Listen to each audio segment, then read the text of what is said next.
Yes, good morning. Last class ನಾವೇನಪ್ಪ ಅಂತಂದ್ರೆ search for genetic material ಅದನ್ನ ಸ್ಟಾರ್ಟ್ ಮಾಡಿದೀವಿ. Okay, search for genetic material ಒಳಗೆ ಎರಡು ಎಕ್ಸ್ಪೆರಿಮೆಂಟ್ ಅನ್ನ ನಾವು ಆಲ್ರೆಡಿ ನೋಡಿದ್ವಿ. ಒಂದು Griffith experiment or transformation principle, another one continuation of Griffith experiment or transformation principle, that is biochemical characterization of transformation principle. Okay, ಇವೆರಡು ಏನಪ್ಪಾ ಅಂತಂದ್ರೆ they are supportive. Griffith experiment ಏನ್ ಹೇಳುತ್ತೆ ಅಲ್ಲಿ ನಿಮ್ಗೆ ಗೊತ್ತಲ್ಲ, the transfer of genetic material from dead to live bacteria transformation. Okay, ಅಲ್ಲಿ 4 step ನಿಮ್ಗೆ ಗೊತ್ತಿದೆ, ಆಲ್ರೆಡಿ ನೀವು ಕಲ್ತಿದ್ದೀರಾ. ಫಸ್ಟ್ ಅವ್ನು ಏನ್ ಮಾಡ್ತಾನೆ ಅಂತಂದ್ರೆ streptococcus pneumonia bacteria S strain ಅನ್ನ ಮೈಸ್ ಇಂಜೆಕ್ಟ್ ಮಾಡ್ತಾನೆ, ಮೈಸ್ ಸಾಯುತ್ತೆ. ಓಕೆ, ಸೆಕೆಂಡ್ ಸ್ಟೆಪ್ ಒಳಗೆ ಆರ್ ಸ್ಟ್ರೈನ್ ತಗೊಳ್ತಾನೆ, ಆರ್ ಸ್ಟ್ರೈನ್ ಇಂಜೆಕ್ಟ್ ಮಾಡ್ತಾನೆ, ಅವಾಗ್ಲೂ ಮೈಸ್ ಏನಾಗುತ್ತೆ ಅಲ್ಲಿ ಡೆತ್ ಆಗುತ್ತೆ. ಸಾರಿ, ಆರ್ ಸ್ಟ್ರೈನ್ ಇಂಜೆಕ್ಟ್ ಮಾಡಿದಾಗ ಮೈಸ್ ಲೈವ್ ಕಂಡೀಷನ್ ಒಳಗೆ ಉಳಿಯುತ್ತೆ. ಇನ್ನು ಥರ್ಡ್ ಸ್ಟೆಪ್ ಒಳಗೆ ಏನಪ್ಪಾ ಅಂತಂದ್ರೆ ಹೀಟ್ ಕಿಲ್ಡ್ ಎಸ್ ಅನ್ನ ತಗೊಂಡು ಇಂಜೆಕ್ಟ್ ಮಾಡ್ತಾನೆ, ಅವಾಗ ಮೈಸ್ ಸರ್ವೈವ್ ಆಗುತ್ತೆ. ಓಕೆ, ಫೋರ್ತ್ ಸ್ಟೆಪ್ ಒಳಗೆ ಹೀಟ್ ಕಿಲ್ಡ್ ಎಸ್ ಲೈವ್ ಎರಡು ಮಿಕ್ಸ್ ಮಾಡಿ ಮಿಕ್ಸ್ಚರ್ ಅನ್ನ ಮೈಸ್ ಇಂಜೆಕ್ಟ್ ಮಾಡಿದಾಗ ಮೈಸ್ ಡೆತ್ ಆಗುತ್ತೆ. ಅಲ್ಲಿ ಡೆಡ್ ಮೈಸ್ ಬಾಡಿನ ಏನು ಪೋಸ್ಟ್ ಮಾರ್ಟಮ್ ಅಥವಾ ರಿವೈವ್ ಮಾಡಿ ನೋಡಿದಾಗ ಅದ್ರೊಳಗೆ ಎಸ್ ಸ್ಟ್ರೈನ್ ಇರೋದನ್ನ ಕಂಡುಕೊಡ್ತಾನೆ. ಅವಾಗಲೇ ಅಲ್ಲಿ ಅವನು ಏನ್ ಹೇಳ್ತಾನೆ ಏನಂತಂದ್ರೆ, okay, the genetic material that is to be from S dead S is transferred to live R. Okay, but he could not or he is unable to explain the transferred material will be DNA. Okay, ಅವಾಗಲೇ ಏನಪ್ಪಾ ಅಂತಂದ್ರೆ next ಈ biochemical characterisation of transformation principle ಉಟ್ಕೊಳ್ಳುತ್ತೆ. ಅಂದ್ರೆ ಅದು characterisation of transformation principle was not described in Griffith experiment. Okay, ಅದಕ್ಕೆ biochemical characterisation of transformation principle ಇಲ್ಲಿ ನೋಡೋದಾದ್ರೆ, ಓಕೆ, ಫಸ್ಟ್ ಅವ್ರು ಏನ್ ಮಾಡ್ತಾರೆ ಅಂತಂದ್ರೆ 3 ಜನ ಸೈಂಟಿಸ್ಟ್ ಬರ್ತಾರೆ, ಎವರೆ, ಮೆಕ್ಲಿಯಾನ್ ಅಂಡ್ ಮೆಕಾರ್ಟಿ ಅಂತ ಹೇಳಿ ನಾವು ಆಲ್ರೆಡಿ ಕಲ್ತಿದೀವಿ ಈಗ. ಓಕೆ, ಅವ್ರು ಏನ್ ಮಾಡ್ತಾರೆ ಅಂತಂದ್ರೆ they purified the biochemicals from heat killed S. Heat killed S ಬ್ಯಾಕ್ಟೀರಿಯಾದಿಂದ ಬಯೋಕೆಮಿಕಲ್ಸ್ ಅನ್ನ ಪ್ಯೂರಿಫೈ ಮಾಡ್ತಾರೆ, ಐಸೋಲೇಟ್ ಮಾಡ್ತಾರೆ. ಅವಾಗ ಅವ್ರಿಗೆ 3 ಮಟೀರಿಯಲ್ ಸಿಗುತ್ತೆ, ಪ್ರೋಟೀನ್, RNA ಮತ್ತೆ DNA. ಓಕೆ, ಅವಾಗ ಅವ್ರಿಗೆ ಅವರ ರೂಟ್ ಬಹಳ ಈಸಿ ಆಗುತ್ತೆ. ಈ 3 ಒಳಗೆ ಯಾವುದೋ ಒಂದು ಟ್ರಾನ್ಸ್ಫರ್ ಆಗ್ತಾ ಇದೆ, ಅದನ್ನ ಫೈಂಡ್ ಔಟ್ ಮಾಡ್ಬೇಕಂತ ಹೇಳಿ. ಓಕೆ, ಅದಕ್ಕೆ purified biochemical content protein, RNA, DNA, that was in that which one is transformed is confirmed by using different sets of enzyme. ಅಲ್ಲಿ ಎಂಜೈಮ್ 3 ತರ ಎಂಜೈಮ್ ಯೂಸ್ ಮಾಡ್ತಾರೆ, ಪ್ರೋಟೀಸ್, RNAs, DNAs. ಪ್ರೋಟೀಸ್ ಅಂದ್ರೆ ಪ್ರೋಟೀನ್ ಡೈಜೆಸ್ಟ್ ಮಾಡೋದು, RNAs ಅಂದ್ರೆ RNA ನ digest ಮಾಡೋದು, DNAs ಅಂದ್ರೆ DNA ನ ಡೈಜೆಸ್ಟ್ ಮಾಡೋದು. ಓಕೆ, ಎಸ್, ಅದಕ್ಕೆ ಅವ್ರು ಏನ್ ಮಾಡ್ತಾರೆ ಅಂದ್ರೆ ಫಸ್ಟ್ ಸ್ಟೆಪ್ ಒಳಗೆ 3 ಸ್ಟೆಪ್ ಮಾಡಿದಾರೆ. ಇಲ್ಲಿ ಫಸ್ಟ್ ಸ್ಟೆಪ್ ಒಳಗೆ ಹೀಟ್ ಕಿಲ್ಡ್ ಎಸ್ ತಗೊಳ್ತಾರೆ, ಅದನ್ನ ಟ್ರೀಟೆಡ್ ವಿತ್ ಪ್ರೋಟೀಸ್ ಎಂಜೈಮ್ ಜೊತೆಗೆ ಟ್ರೀಟ್ ಮಾಡ್ತಾರೆ. ಅವಾಗ ಇದ್ರೊಳಗಿರೋ ಪ್ರೋಟೀನ್ಸ್ ಡೈಜೆಸ್ಟ್ ಆಗುತ್ತೆ, DNA ಮತ್ತೆ RNA ಎರಡು ಉಳಿಯುತ್ತೆ. ಅವಾಗ ಮಿಕ್ಸ್ಡ್ ವಿತ್ ಲೈವ್ ಆರ್ ಜೊತೆಗೆ ಮಿಕ್ಸ್ ಮಾಡಿ NTR2 ಅಂದ್ರೆ ಆಂಟಿಬಯೋಟಿಕ್ R2 ರಫ್ ಕಾಲನೀಸ್ ಬರೋದನ್ನ ತಡೆಯುತ್ತೆ ಅಥವಾ ಸ್ಟಾಪ್ ಮಾಡುತ್ತೆ ಅಂತ ಒಂದು ಆಂಟಿಬಯೋಟಿಕ್ ಅನ್ನ ಆಡ್ ಮಾಡುತ್ತೆ. ಅವಾಗ ಏನಾಗುತ್ತೆ, ಸ್ಮೂತ್ ಕಾಲನೀಸ್ ಬರುತ್ತೆ. ಅವಾಗ ಅವರು ಇಲ್ಲಿ ಕನ್ಕ್ಲೂಡ್ ಮಾಡ್ಕೊಳ್ತಾರೆ, ಏನು ಪ್ರೋಟೀನ್ಸ್ ಡೈಜೆಸ್ಟ್ ಆದಾಗ್ಲೂ ಅಲ್ಲಿ ಕಾಲನೀಸ್ ಕ್ಯಾರೆಕ್ಟರ್ ಟ್ರಾನ್ಸ್ಫರ್ ಆಯಿತು ಅಂತಂದ್ರೆ protein is not A genetic material. ಅವಾಗಿನ ಸೆಕೆಂಡ್ ಸ್ಟೆಪ್ ಒಳಗೆ ಬರ್ತಾರೆ, ಹೀಟ್ ಕಿಲ್ಡ್ ಎಸ್ ತಗೊಂಡು RNAs ಇಂದ ಟ್ರೀಟ್ ಮಾಡಿ ಲೈವ್ ಆರ್ ಜೊತೆ ಮಿಕ್ಸ್ ಮಾಡಿ NTR2 ಮಿಕ್ಸ್ ಮಾಡಿ ಕಲ್ಚರ್ ಮಾಡ್ತಾರೆ. ಅವಾಗ್ಲೂ ಸ್ಮೂತ್ ಕಾಲನೀಸ್ ಬರುತ್ತೆ. ಅಂದ್ರೆ RNA ಡೈಜೆಸ್ಟ್ ಆದಾಗ್ಲೂ ಅಲ್ಲಿ ಕಾಲನೀಸ್ ಬಂತು, ಅದರ ಅರ್ಥ ಅಂದ್ರೆ RNA is not involved in transfer of character. Okay, ಇನ್ನ ಹೀಟ್ ಕಿಲ್ಡ್ ಎಸ್ ತಗೊಂಡು ಅದನ್ನ DNAs ಜೊತೆಗೆ ಟ್ರೀಟ್ ಮಾಡಿ ಮಿಕ್ಸ್ಡ್ ವಿತ್ ಲೈವ್ ಆರ್ ಮಾಡಿ ಓಕೆ ಕಲ್ಚರ್ ಮಾಡಿದಾಗ ಅಲ್ಲಿ ಕಾಲನೀಸ್ ಬರಲ್ಲ. ಯಾವಾಗ DNAs ಯೂಸ್ ಮಾಡ್ತಾರೆ ಅವಾಗ DNA ಅಲ್ಲಿರೋದು ಡೈಜೆಸ್ಟ್ ಆಗುತ್ತೆ. ಯಾವಾಗ DNA ಡೈಜೆಸ್ಟ್ ಆಗುತ್ತೆ ಅಲ್ಲಿ ಕ್ಯಾರೆಕ್ಟರ್ ಟ್ರಾನ್ಸ್ಫರ್ ಆಗೋದನ್ನ ಅದು ಸ್ಟಾಪ್ ಮಾಡುತ್ತೆ, ಅಲ್ಲಿ ಕ್ಯಾರೆಕ್ಟರ್ ಟ್ರಾನ್ಸ್ಫರ್ ಆಗಲ್ಲ. Then it do not yield any colonies. ಅವಾಗ ಅವ್ರು ಕನ್ಕ್ಲೂಡ್ ಮಾಡ್ಕೊಳ್ತಾರೆ ಟ್ರಾನ್ಸ್ಫಾರ್ಮೇಶನ್ ಒಳಗೆ ಟ್ರಾನ್ಸ್ಫರ್ ಆಗಿರೋ ಮಟೀರಿಯಲ್ DNA ಅಂತ. ಓಕೆ, ಬಟ್ ಲಾಸ್ಟ್ ಏನಪ್ಪಾ ಅಂತಂದ್ರೆ ಈ ಎಕ್ಸ್ಪೆರಿಮೆಂಟ್ ಇಂದನೂ ಜೆನೆಟಿಕ್ ಮಟೀರಿಯಲ್ DNA ಅನ್ನೋದು ಕನ್ಫರ್ಮ್ ಆಗಲ್ಲ. ಅದಕ್ಕೆ ಏನ್ ಕಾರಣ ಅಂತಂದ್ರೆ, ಓಕೆ, ಇಲ್ಲಿ ಪೇರೆಂಟ್ ಮತ್ತೆ ಪ್ರೋಜನಿ ಯಾವುದು ಅನ್ನೋದೇ ಕ್ಲಾರಿಫಿಕೇಶನ್ ಇರಲ್ಲ ಇಲ್ಲಿ. ಯಾಕೆಂದ್ರೆ ಈ ಜೆನೆಟಿಕ್ ಮಟೀರಿಯಲ್ ಅಂತ ಹೇಳ್ಬೇಕಾದಾಗ transfer of character from parents to progeny ಅಂತ ಹೇಳ್ತೀವಿ.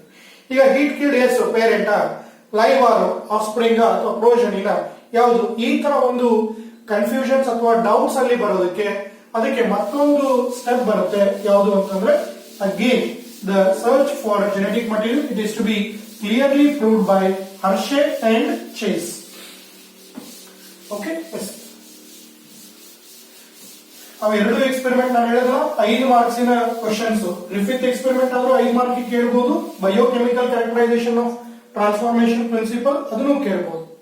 ಓಕೆ ಎಸ್, ಈ ಎಕ್ಸ್ಪೆರಿಮೆಂಟ್ ಒಳಗೆ ನಾವು ಕ್ಲಿಯರ್ ಆಗಿ ಫಸ್ಟ್ ಗೆ ಮೆನ್ಷನ್ ಮಾಡ್ತೀವಿ the genetic material is DNA. Okay, yes, the genetic material is DNA. Yes. Alfred Hershey and Maratha Chase. Alfred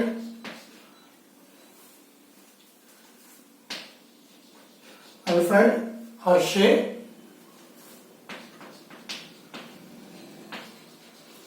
and Maratha Chase.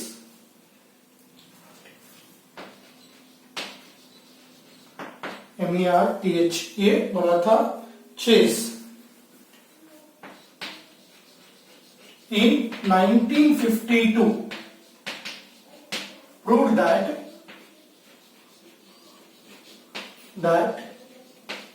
okay, DNA is a genetic material.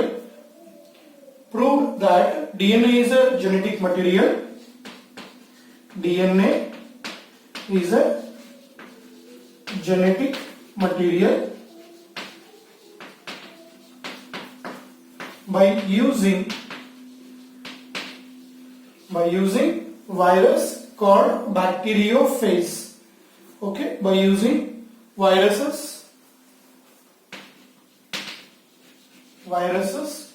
that infects bacteria called bacteriophage. Okay, called bacteriophages. Okay, first year ನೀವು ಕೇಳಿರ್ತೀರಾ ಬ್ಯಾಕ್ಟೀರಿಯೋಫೇಸ್ ಅನ್ನೋದಕ್ಕೆ ನಮಗೆ confusion ಆಗುತ್ತೆ. ಏನ್ confusion ಅಂದ್ರೆ bacteria ಅಂತ ಹೇಳಿ. Okay, for your kind information, it is not bacteria, it is virus. Bacteriophage ಅಂದ್ರೆ ಇದು ವೈರಸ್. ಯಾಕೆ ಬ್ಯಾಕ್ಟೀರಿಯೋಫೇಸ್ ಅಂತ ಕೊಟ್ಟಿದೀವಿ ಅಂತಂದ್ರೆ it infects bacterial cell. Bacterial cells ಒಳಗಡೆ ಹೋಗಿ ತನ್ನ ಮಾಲಿಕ್ಯೂಲ್ಸ್ ಅನ್ನ ಸಿಂಥಸಿಸ್ ಮಾಡಿಕೊಂಡು ಬ್ಯಾಕ್ಟೀರಿಯಾನ ಡಿಸ್ಟ್ರಾಯ್ ಮಾಡಿ ಹೊರಗಡೆ ಬರುತ್ತೆ. ಓಕೆ, ಅದಕ್ಕೆ ನಾವು ಅದನ್ನ ಬ್ಯಾಕ್ಟೀರಿಯೋಫೇಸಸ್ ಅಂತ ಹೇಳ್ತೀವಿ. ಪ್ಲಸ್ ಅದರ ಜೊತೆಗೆ ಎರಡು ಇಂಟ್ರೆಸ್ಟಿಂಗ್ ಪಾಯಿಂಟ್ ನಿಮಗೆ ಬೇಸಿಕ್ ಗೊತ್ತಿರಬೇಕು. ವೈರಸ್, ಓಕೆ, ವೈರಸ್ ಅದರದ್ದು body made up of 2 molecules. The body of virus that consists or made up of 2 molecules.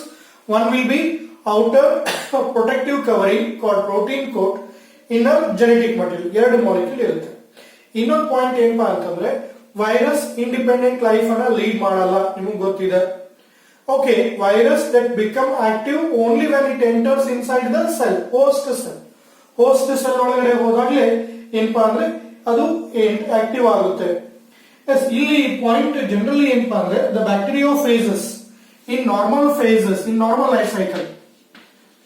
Okay, bacteriophages in their normal life cycle ಒಳಗೆ ಏನಾಗುತ್ತೆ ಅಂದ್ರೆ it attaches the surface of bacterial surface ಗೆ attach ಆಗುತ್ತೆ. Okay, then attach ಆಗಿದ್ಮೇಲೆ ಅದರ genetic material ಅನ್ನ bacterial cell ಒಳಗೆ introduce ಮಾಡುತ್ತೆ. ಅವಾಗ ಬ್ಯಾಕ್ಟೀರಿಯಲ್ ಸೆಲ್ ಆ ಜೆನೆಟಿಕ್ ಮಟೀರಿಯಲ್ ನ ತಂದೆ ಅಂತ ತಿಳ್ಕೊಂಡು ಕನ್ಫ್ಯೂಷನ್ ಮಾಡ್ಕೊಳ್ಳುತ್ತೆ. ಅವಾಗ ಆ ಒಂದು ಜೆನೆಟಿಕ್ ಮಟೀರಿಯಲ್ ಒಳಗಡೆ ಹೋಗಿರೋದು ವೈರಸ್ ಗೆ ಬೇಕಾಗಿರೋ ಎಲ್ಲಾ ವೈರಲ್ ಪಾರ್ಟಿಕಲ್ಸ್ ಅನ್ನ ರೆಡಿ ಮಾಡಿಕೊಂಡು ವೈರಸ್ ಫಾರ್ಮ್ ಆಗಿ ಆ ಬ್ಯಾಕ್ಟೀರಿಯಲ್ ಸೆಲ್ ಅನ್ನ ಡಿಸ್ಟ್ರಾಯ್ ಮಾಡಿ ಹೊರಗಡೆ ಬರುತ್ತೆ. ಓಕೆ, ಅದಕ್ಕೆ ನಾವು ಬ್ಯಾಕ್ಟೀರಿಯೋಫೇಸಸ್ ಅಂತ ಹೇಳ್ತೀವಿ. The bacteriophages attaches the surface of bacteria. Okay, bacteriophage attaches the surface of bacteria and its genetic material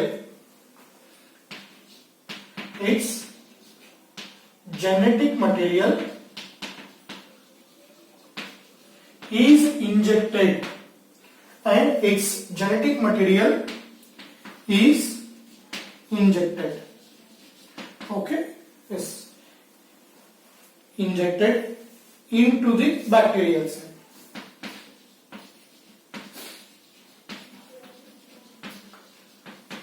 into the bacterial cell. Then bacterial cell treat that genetic material as its own.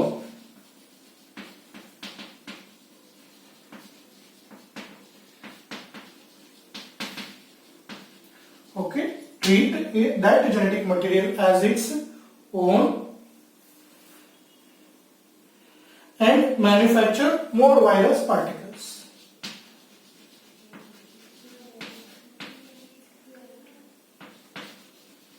Manufacture more virus particles.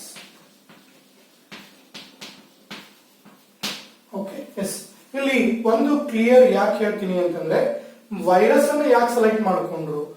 ಈಗ virus ಒಳಗೆ ಎರಡೇ molecule ಇರುತ್ತೆ. ಒಂದು outer protein coat, ಇನ್ನ ಒಳಗಡೆ ಏನಪ್ಪಾ ಅಂದ್ರೆ genetic material. Okay, DNA ಅಥವಾ ಆರ್ಎನ್ಎ ಇರಬಹುದು ಅಂತ ಜನರಲ್ ಹೇಳ್ಬೇಕಾದ್ರೆ. ಓಕೆ, ಇಲ್ಲಿ ಬ್ಯಾಕ್ಟೀರಿಯಾ ಫೇಸ್ ಒಳಗೆ ಡಿಎನ್ಎ ಇರುತ್ತೆ. It is very clear. ಇದು ಆರ್ಎನ್ಎ ವೈರಸ್ ಅಲ್ಲ, ಇದು DNA virus. Bacteriophage is a DNA virus ಅಂದ್ರೆ it having its genetic material is DNA. Okay, very simple. Alfred Hershey and Maratha Chase in 1952 proved that DNA is a genetic material by using virus that infects the bacteria called bacteriophage. Okay, normal life cycle. Now we know all experiment ಹೇಳ್ತಾ ಇಲ್ಲ. The bacteriophage in normal life cycle attaches the surface of bacteria and its genetic material is injected. Please note ಮಾಡ್ರಿ. It's genetic material ಅಂತ ಹೇಳಿ ನಾನು ಯಾವುದು protein inject ಮಾಡಿದೆ, DNA inject ಮಾಡಿದೆ. ಇಲ್ಲಿ ವೈರಸ್ ತಗೊಂಡೋದ್ರಿಂದ ನಮ್ಗೆ ಈಸಿ, ಐದರ್ ಅದು ಪ್ರೋಟೀನ್ ಅನ್ನ ಇಂಜೆಕ್ಟ್ ಮಾಡಿರ್ಬೋದು ಇಲ್ಲ ಡಿಎನ್ಎ ಇಂಜೆಕ್ಟ್ ಮಾಡೋದು. ಇವೆರಡು ಪಾಯಿಂಟ್ ಅನ್ನು ನಾವು ಗೆಸ್ ಮಾಡ್ಕೋಬಹುದು. ಓಕೆ, ಇನ್ನು ಒಳಗಡೆ ಹೋಗಿದ್ಮೇಲೆ ಯಾವ್ದು ಜೆನೆಟಿಕ್ ಮಟೀರಿಯಲ್ ಅಂತ ನಾನು ಕ್ಲಿಯರ್ ಆಗಿ ಮೆನ್ಷನ್ ಮಾಡಿಲ್ಲ, ಅದ್ರ ಜೆನೆಟಿಕ್ ಮಟೀರಿಯಲ್ ಮಾತ್ರ ಅದು ಇಂಜೆಕ್ಟ್ ಮಾಡುತ್ತೆ. ಒಳಗಡೆ ಹೋದ್ಮೇಲೆ ಅದೇ ವೈರಲ್ ಡಿಸೀಸಸ್ ಇವತ್ತು ನಮ್ಗೆ ಟ್ರೀಟ್ ಮಾಡಕ್ ಕಷ್ಟ ಆಗ್ತಿರೋದು ಅದೇ ಕಾರಣ. ಇಲ್ಲಿ ಇನ್ಕ್ಲೂಡಿಂಗ್ ಕೊರೋನಾ ಹಿಡ್ಕೊಂಡೇ ಹೇಳ್ಬೋದು. ಹೆಂಗೆ ಅಂದ್ರೆ ಅದ್ರ ಜೆನೆಟಿಕ್ ಮಟೀರಿಯಲ್ ಇಂಜೆಕ್ಟ್ ಮಾಡುತ್ತೆ. ಈಗ ಒಬ್ರು ಕಂಪ್ಲೀಟ್ ವೈರಸ್ ಬಂದಿತ್ತು ಅಂದಿದ್ರೆ ನಮ್ ಸೆಲ್ ಈಸಿಯಾಗಿ ಅದನ್ನ ಐಡೆಂಟಿಫೈ ಮಾಡಿ ಡಿಸ್ಟ್ರಾಯ್ ಮಾಡಬಹುದು. ಬಟ್ ಅದ್ರ ಜೆನೆಟಿಕ್ ಮಟೀರಿಯಲ್ ಅದು ಇಂಜೆಕ್ಟ್ ಮಾಡೋದಕ್ಕೆ ಓಕೆ ಎಸ್ ಆ ಜೆನೆಟಿಕ್ ಮಟೀರಿಯಲ್ ಲೈಕ್ ಸೆಲ್ಸ್ ಏನು ನಾರ್ಮಲ್ ಹ್ಯೂಮನ್ ಸೆಲ್ಸ್ ಇರ್ಬೋದು, ಎನಿಮಲ್ ಸೆಲ್ಸ್, ಅದ್ರ ಜೆನೆಟಿಕ್ ಮಟೀರಿಯಲ್ ತರನೇ ಇರುತ್ತೆ. ಅವಾಗ ಸೆಲ್ಗೆ ಅದನ್ನ ರಿಕಗ್ನೈಸ್ ಮಾಡೋದು ಕಷ್ಟ. Okay, that is second story or another story. ಅದು ನಮ್ಗೆ ಇಲ್ಲಿ ಬೇಕಾಗಿಲ್ಲ. ನಮಗೆ ಏನಪ್ಪಾ ಅಂದ್ರೆ ನಾರ್ಮಲ್ ಲೈಫ್ ಸೈಕಲ್ ಒಳಗೆ ಅದು ಜೆನೆಟಿಕ್ ಮಟೀರಿಯಲ್ ಇಂಜೆಕ್ಟ್ ಮಾಡುತ್ತೆ. ಆ ಜೆನೆಟಿಕ್ ಮಟೀರಿಯಲ್ ಸೆಲ್ ಒಳಗೆ ಹೋದಾಗ ನಮ್ಮ ಸೆಲ್ಗಳ bacterial cell it treat as its own and manufacture more virus particle. Finally by destroying bacterial cell these virus comes out. Okay, yes, ಇದು ಒಂದ್ ಕಡೆ. ಇಲ್ಲಿ ಹರ್ಷಿ ಅಂಡ್ ಚೇಸ್ ಏನ್ ಮಾಡ್ತಾರೆ ನೋಡೋಣ.